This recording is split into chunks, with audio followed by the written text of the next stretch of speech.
Nzambe mokili ya likolo na sena biloko biso apambola bino na kombo kitoko ya Yesu Kristo, moto oyo azali médiateur katikati na Nzambe na bato.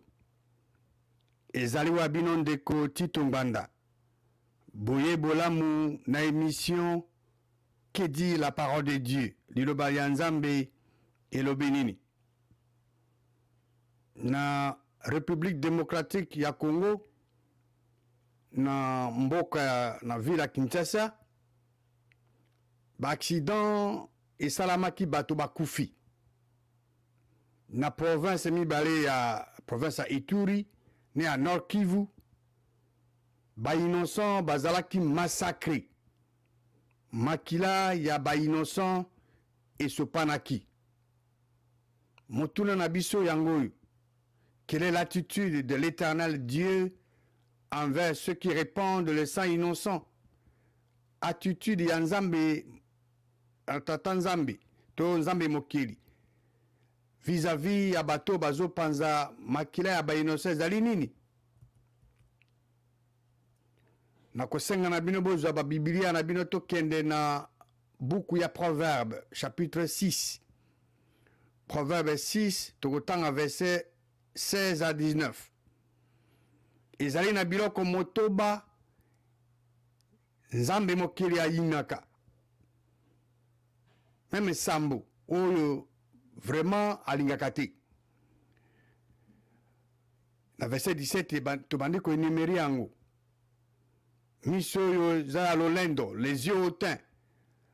Lolemo ya lokuta. Maboko ezoko panza to ezoko sopa makila ya ba innocent. Motemo ezali ko méditer ba projet moko ya mabe. Makolo ezoko kende na lombango pona kosala mabe. Moto yo azali koloba azali faux témoin pe azolo ba lokuta. Donc le faux témoin qui dit des mensonges.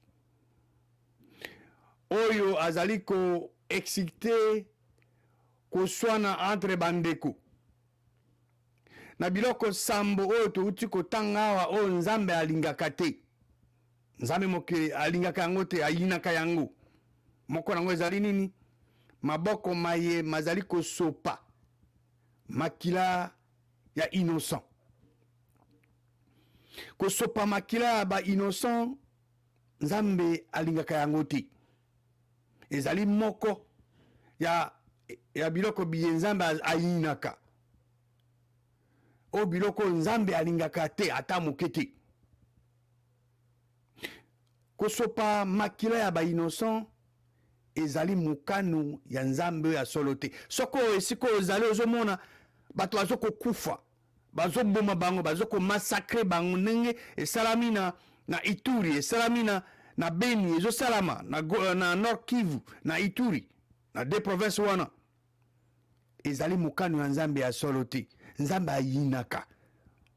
Maboko mayi masopaka makila ya ba innocent.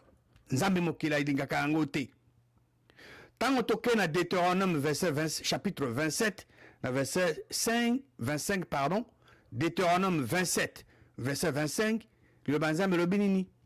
Maudit soit celui qui reçoit un présent pour répandre le sang de l'innocent.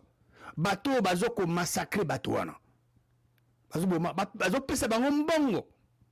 Bazali ko futa bango, bazo salango gratuitement te. Ils sont payés pour faire ça. Nzamba lobi nini? Bato bana bazali maudit.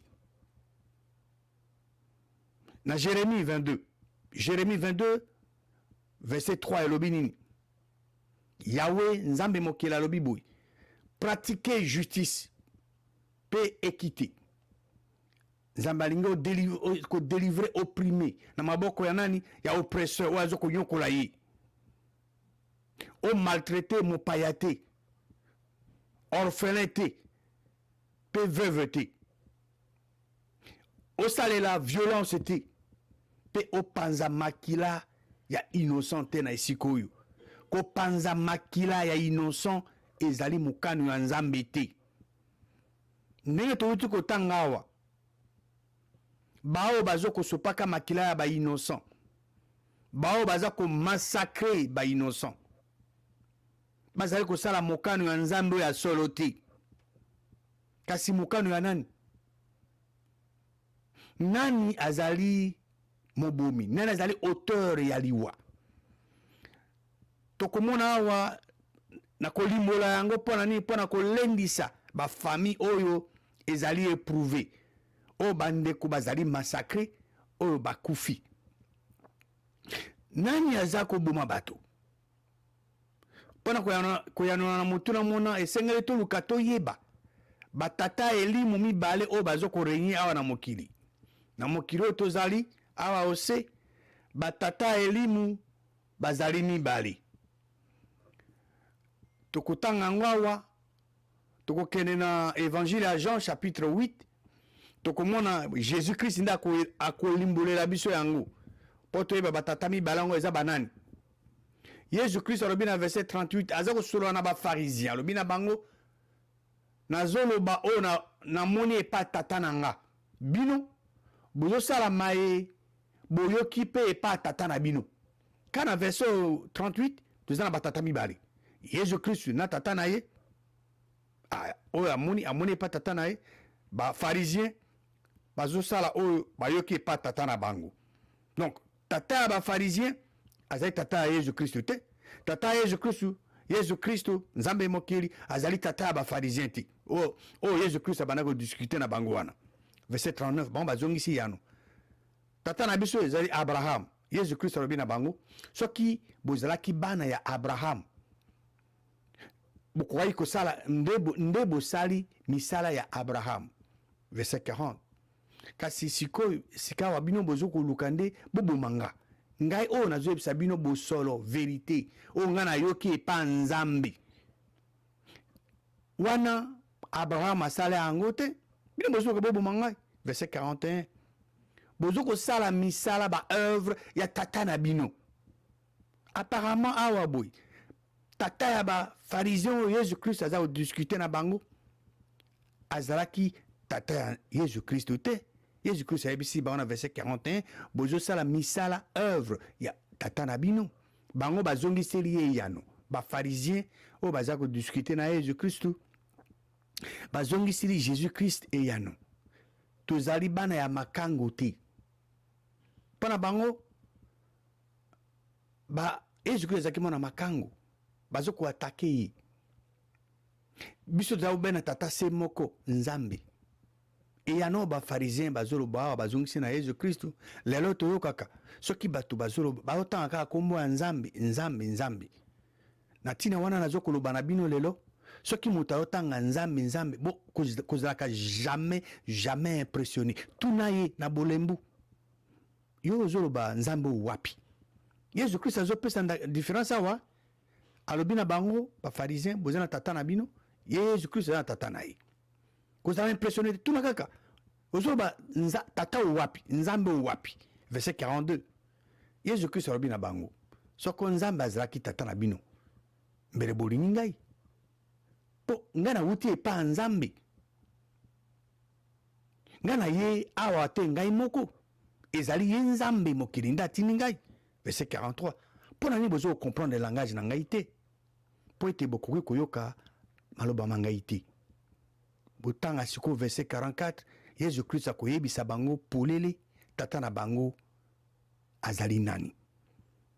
Jésus Christ a bien verset 44 vous avez pour père le diable, tata na bino Zabulu. Donc Zabulu na mokili oyo azana bana baye, nzambe mokili azali pe na bana baye.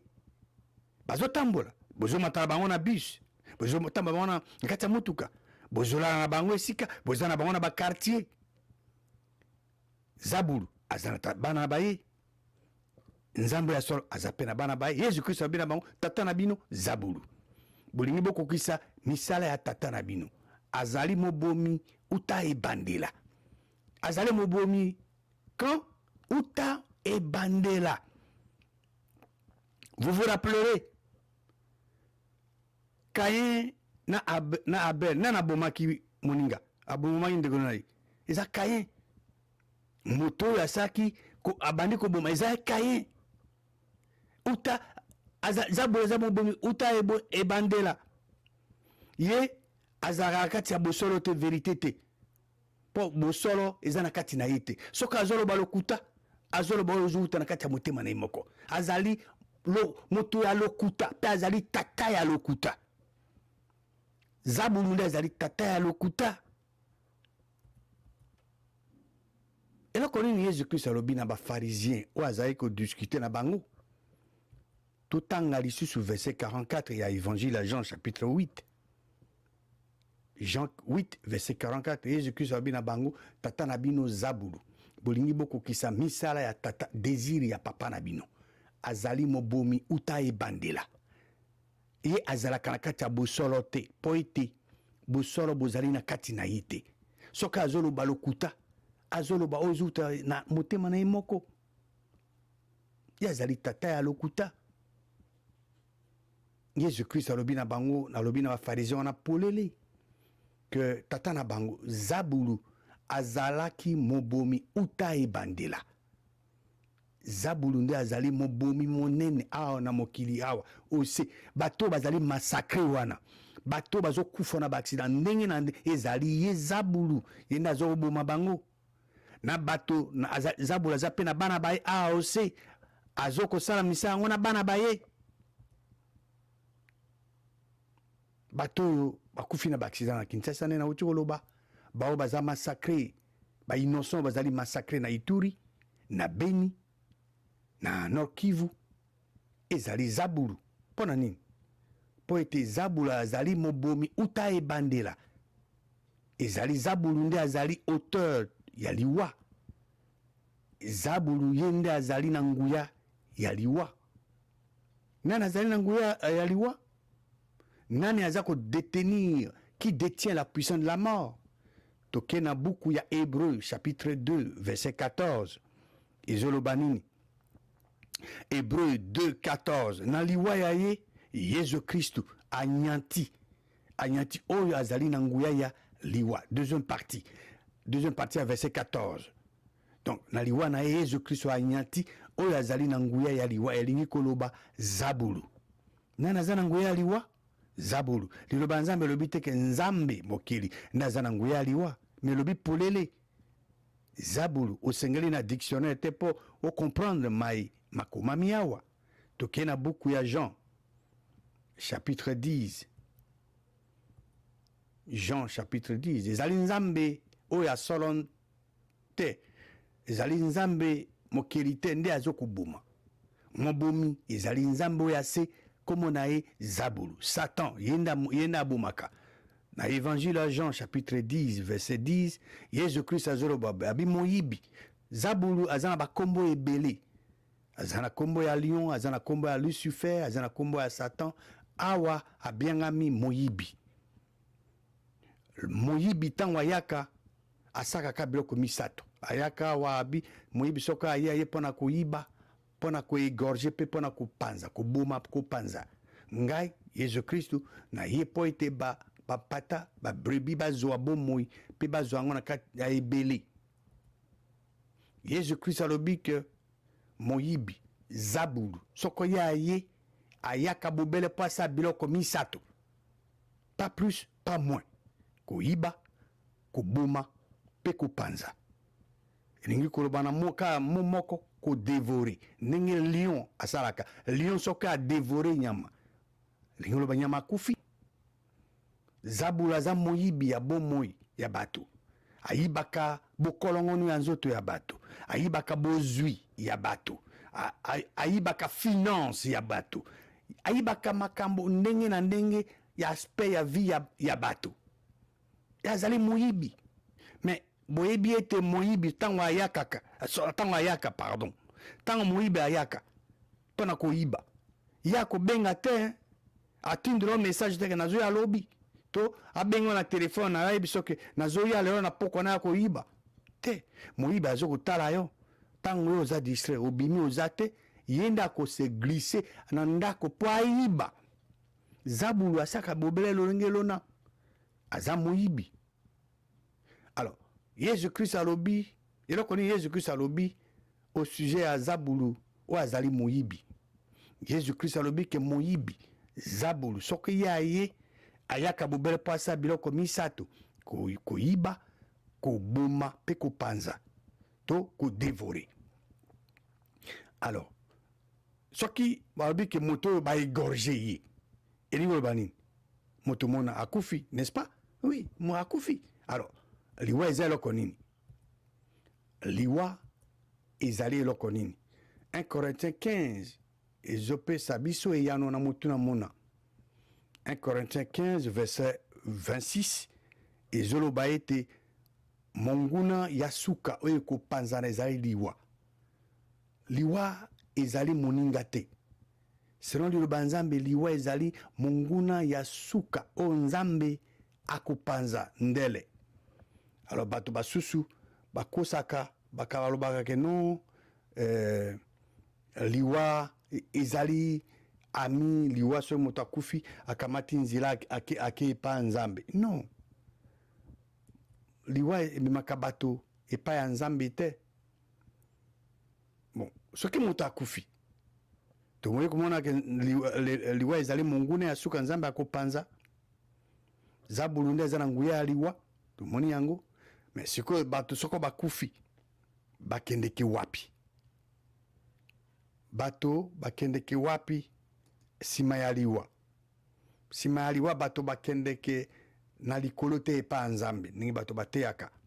Kasi bato bazongaka na putulu bakendeke na lilita. Bato bakendeke na mboka ya bawa. Bazali na kati ya eta ya inconscience totale. Bayebaka eloko moko te. Voilà. Bato bake na wapi? Na lilita. Bao bakufi. Bake na mboka ya bawa. Bazoko zela bozongi na mokonzi na biso Yesu Kristo. Na mboka ya bawa bayebaka eloko moko te. Bayebi meme te ke notion ya temps bayebi yango te. Bakotikala na kati ya eta wana kino mokonzi Yesu Kristo azonga. Nakanisi biso na bino toyebi te soki ke sima ya liwa bato bakendeke directement epa ya nzambe. Nakanisi muto azaki na bakalification nyonso po akende directement epa ya nzambe sima ya liwa ezali Yesu Kristo. Mais liloba nzambe lobi nini? Sima ya liwa Yesu Kristo akundamaki butu misato mikolo misato asekwi na pendant 40 jours azaki na nzoto na ye ya sekwa akendeki directement epa ya nzambe te. Bato banso bawa kubanda Adamu na Eva banso bazana kati ya bazana mboka ya bawa à l'exception ya moto moko kaka mokonzi na biso Yesu Kristo o nzambe mokili asekisa ye na bawa amatisa likolo pe avandisa ye na loboko ne ya mobali. Bawa bayebaka eloko moko te. Bawa bakoyi pe kosolola na bato bazana bomoi te. Est-ce que bato bawa bazana boyebi sima ya liwa? Est-ce que bato bawa bazana boyebi sima ya liwa? Non. Bazana bayebi eloko moko te. Bayebi eloko moko te. Sima ya liwa bayebi eloko moko te. Bakoyi koyeba pe eloko moko te. Parce que bazana connaissance était. Bazana connaissance était, bazana na boyebi te. Bawa bayebaka eloko moko te. Baza dans l'état d'inconscience totale. Mémoire na bango pe ezali oublié. Et comment mina kati ya liloba nzambe ete moto ya kufi azasu na souvenir ya nzambe te. Bawa bakoyi kokumisa lisusu yawe te. Bato baye bazana mboka ya bawa bakoki koluwe nzambe te. Pona nini? Po ete bazana boyebi lisusu te. Connaissance ezali te. Na psaume 115 verset 17 ilobi ke ezali bawa tende bakumisaka yawe. Bato banso oyo bao bakiti na se moko te na oyo bao bakiti na lilita kuna bakumisaka nzambe bakokumisa yesu te. Donc liloba nzambe ezoloba ke bato baza na bomoi bayebi ete bakokufa kasi bao bakufa bayebaka eloko moko te po ete misala makanisi science bwanya ezali te na mboka ya bawa. Alors soki misala mizali kuna te bwanya mayele makanisi mazali kuna te science ezali kuna te bwanya bozali kuna te na mboka wana ya bawa, ndenge nini moto akolobaki amonaki songolo pakala membre ya famille na ye awa akufa azongi azosolola na ye ndeko na yo oyo akufa ye nde omonaki ye na ndoto te to bosololi na ye te, ezali molimo mabe, eza bamilimu mabe baesprit familier bango nde bazwaka nzoto ya bato oyo bakufa oyo oyebi nde akoya epa na yo parce que koko na yo zabulu akozwa elongi nete aya na ye epa na ngai mpo ngai nayebi ye te vice versa. Mais o moto yo oyebi akufi nde esprit familier kozwa elongi na ye ekoya na ye epa na yo mpo akosa yo mpo okumisa ye okumisa nzambe ya solo te. Donc bato bakufa mayemanso mazoleka na se ya moi awa bango bayebaka eloko moko te po ete bazoyeba eloko moko te. Boko vérifier mayemanso na Ecclésiaste chapitre 9 verset 4 à 6 puis verset 10. Ecclésiaste chapitre 9 verset 4 à 6 puis verset 10. Natina wana sengele boye ba ete bato bazana bomoi bakoki communiquer te bakoki kosolola te na bato bao bakufa to ba membre ya famille bakufa.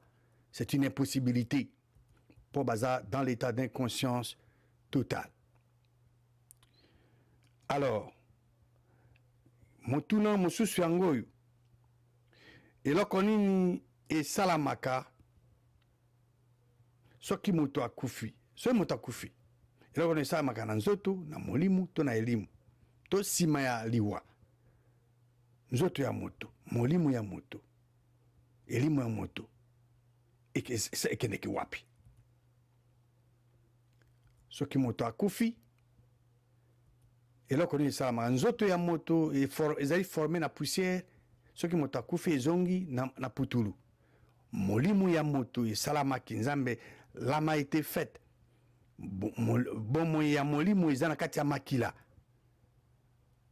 bomoi ya molimu ezali bomoi ya mopepe la vie de souffle soki moto akufi aza na bana te molimu maye ebimi ezongi na mopepe molimu ya moto mona mpe ekufi esuki nango kaka wana molimu etikalaka seko na seko te l'âme n'est pas immortelle molimo ezali transmise, donc l'âme est transmise d'une génération à une autre, et pas à papa et qui pas à bana. Alors elimu ya moto et qui la maki tango mota botami botama ya sika sima ya liwa ya mondimi elimu e santu e kozonga epa nzambe o apesaki yango bokeseni bonene ezali entre âme to molimu na elimu bato bazala na confusion na momi bale wana bokeseni bonene ezali na kati ya molimu na elimu e bokeseni bona epesami na nzambe ye moko na kati ya liloba ya ye boko otanga ngo na Hébreu 4 verset 12 elobi ke liloba nzambe ezali vivante pe efficace plus tranchante qu'une épée quelconque à des tranchants ezali ezoko pénétrer jusqu'à partager âme na esprit. Donc liloba nzambe ekoki kokabola molimu na elimu eloko nini moto esengi asala po abika po azwa bomoi ya seko na bokuse moto mona esengeli abotama mbotama ya sika aza na elimu esantu ya nzambe. Na Jean chapitre 3 verset 16 Jésus-Christ alobi ke nzambe alingi mokili mingi nde atindi mwana wa ye se moko Yesu Christ po ete moto nyonso akondima ye akufa te kasi azwa bomoi ya seko. Na Jean chapitre 5 verset 24 Jésus-Christ alobi na solo ya solo nazoyebisa bino oyo ayoki maloba mangai to liloba ya ngai pe andimi oyo atinda ngai. Donc andimi nzambe oyo atindi ye azali na bomoi ya seko ye akoyana akosambisama te kasi alongwe na liwa mpo na bomoi. Ezali na bakondition mibale moto esengela remplir po abika pe mpo aelingisa avivre seko na seko. Condition mibale wana eza na buku ya Romains chapitre 10 verset 9 pe 10. Condition ya liboso soko tatoli na monoko mwa yo mokonzi Yesu ya mibale soko ondimi na kati ya motema mwa yo ke Nzambe asekusi Yesu na bawa onde ozwi lobiko mpo ete na bondimaka na motema nde okokóma na justice mpe na botubelaka na monoko mwa yo nde okozwa lobiko. Elikia na biso ezali nini? Elikia ya bandimi ezali bozongi ya Yesu Kristo. Yesu Kristo akozonga. Tokokende na buku ya Thessaloniciens chapitre 4 verset 13 à 18. Liloba Nzambe ezoloba ete bandeko Nzambe alingi teke biso bana bato zala na kati ya libunga concernant banani au sujet bao balali bao bawa po ete to s'affliger mingi te lokola bao bazangi elikia. Soki tondimi ete Yesu akufi pe asekwi tondima ete pe ete Nzambe akozongisa na bomoi na Yesu Kristo baibanso bakufi. Tala maitozo yebisa bino selon liloba ya mokonzi biso bai toza na bomoi totikali mpo na bozongi ya mokonzi biso tokokende liboso ya bao bawate. Voilà, biso bao toza vivant tokokende avant bato tokende liboso ya bao bawate ningilo bato bawa baza kuna na likolo te mpo ete mokonzi ye moko aza na signal na ye na mongongo ya archange na trompette ya Nzambe akokita na se bawa na Kristo bakosekwa liboso sima biso toza na bomoi. Bien sûr biso toza na bomoi tokobongwa na toko revêtir l'immortalité biso en ensemble na bao bauti na mabele tokokende elongo mpo tokuta na mokonzi dans le zé kuna likolo tokozala ntango nyonso na mokonzi tolendisama na maloba mana. Donc soki Yesu Kristo azongi siko pendant nga nazoloba baza na mabele babota masika bakufa bakolamuka biso bato za na bomoi tokobongwa na elongo na bango tokomata mpo tokutana na mokonzi Yesu Kristo au même moment à la même seconde. Pona kosukisa sort nini eza réservé na bao bazo ko massacrer ba innocent baye bazo panza makila ya ba innocent to utaye komona na RDC na province ya Ituri pe ya Nord Kivu ba innocent bazalaki massacré. Liloba Nzambe ezoloba nini na mutuna muna selon liloba Nzambe bato bazo ko massacrer ba innocent bazali kosala volonté ya Zabulu po ete Zabulu nde aza auteur ya liwa parce que Jésus Christ alobaki ete Zabulu azali meurtrier azali mobomi uta ebandela. Na Matthieu 26 verset 51-52 awa tango baye po bate bakanga Jésus Christ eloko nini salami Petro abimisi epe na ye akati litoi ya Marcus. Voilà, Petro azaki na epe na ye lelo bandimi oleke bazana eloko ba se protéger mais bazo négliger yango. Pierre azaki pepe na Jésus Christ azaki moka ba apôtre akati litoi ya Marcus. Alors Jésus Christ alobaki na ye na eloko nini tango akati Marcus litoi verset 52 Jésus Christ ayebisi zongisa epe na kati na place nango po ete bao bakamataka epe basani bakopérir pe bakufa na epe. Na Apocalypse verset na chapitre 13 verset 10 le Nzambe pe elobi quelque chose concernant l'épée. Ce qui moto abomi par épée il faut que azal akufa pe na nini na épée. Donc